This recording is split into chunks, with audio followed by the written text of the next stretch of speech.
Hi everyone, I'm Sandra, and I've been touched by addiction.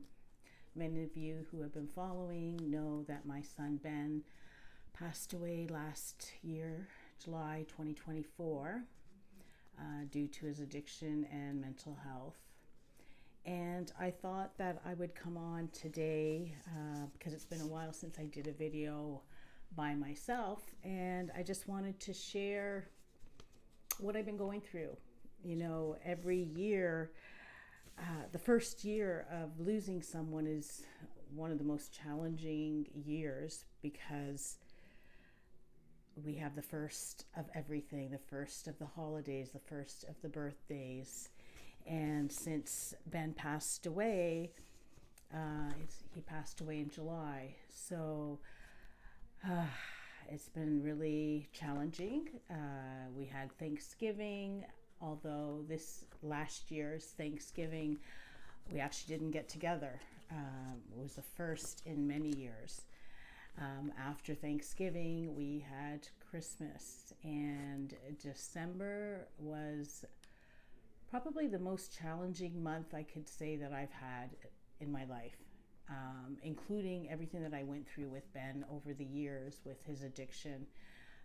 And those that are touched by addiction know how challenging that could be. It is chaotic, many ups and downs. We call it the roller coaster of insanity.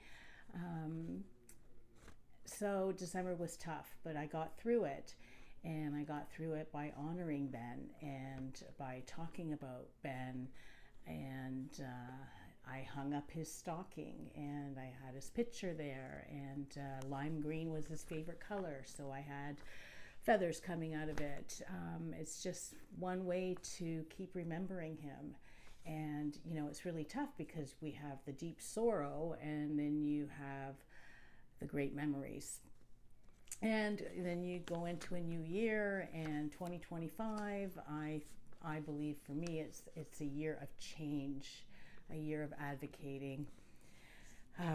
In March, we celebrated Ben's birthday. He is forever 27. It would have been his 28th birthday, and we honored him by going out to dinner.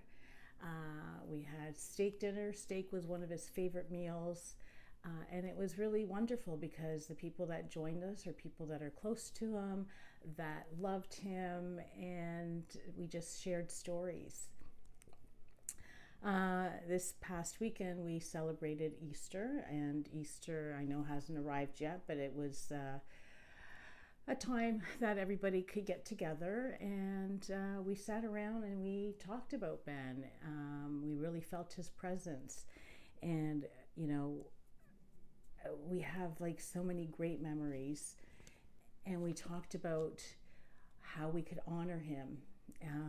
We've talked about sharing his story, and I think it's really important. You know, it's really interesting because recently I watched a movie that was about addiction. It was a true story, and I was telling my daughter, you know, this movie, it did touch me because it was real, it was a true story, and I could relate to it.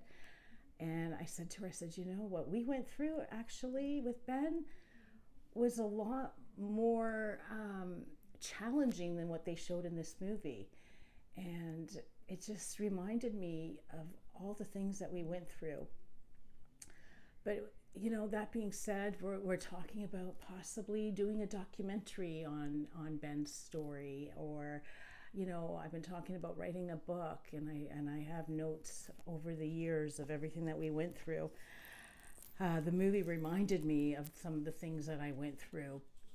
It was tough, you know, and I want people to know about Ben the human, not just Ben the addict, not Ben that struggled, but Ben who was a little boy and who loved his sports and had a heart of gold.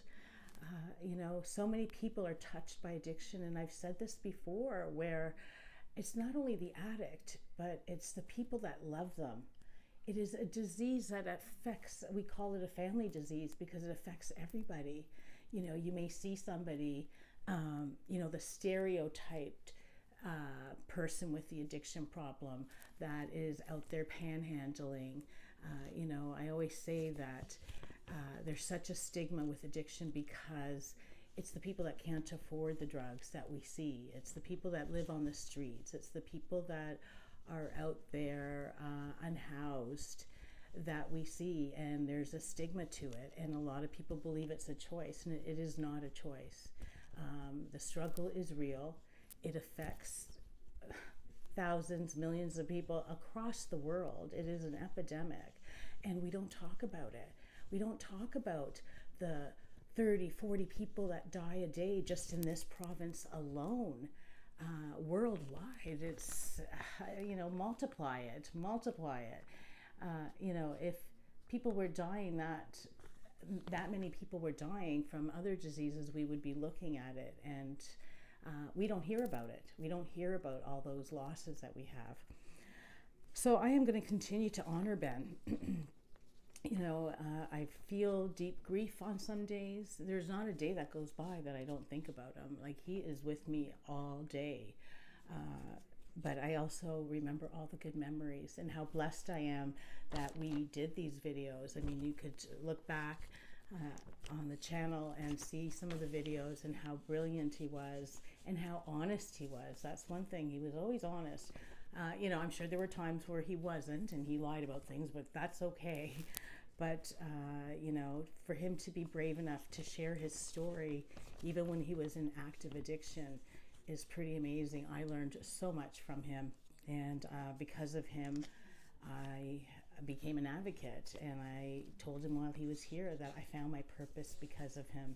So I'm going to continue to advocate for those that can't. And, at the end of every video, I say, where there is breath, there is hope. I truly believe that.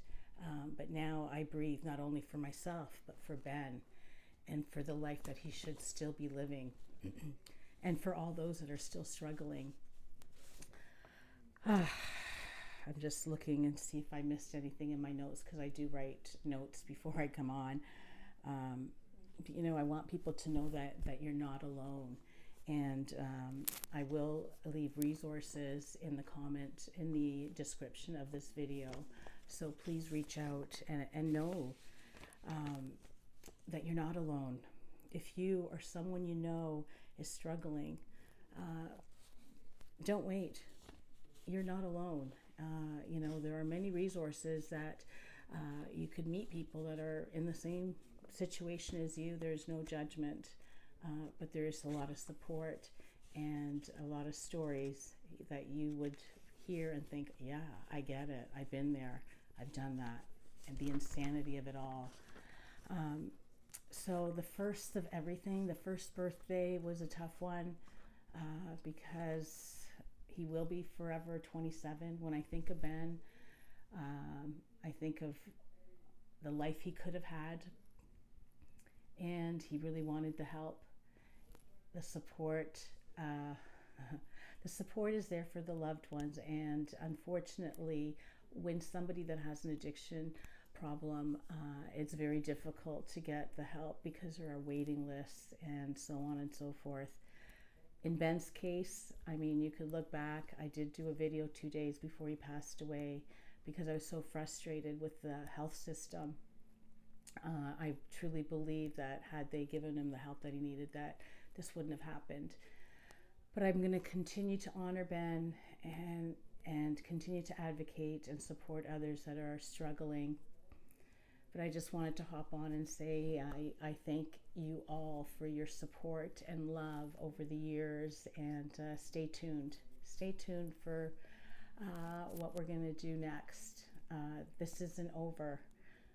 But please remember, where there is breath, there is hope. And I am going to continue with that hope. Take care, everybody. Thank you.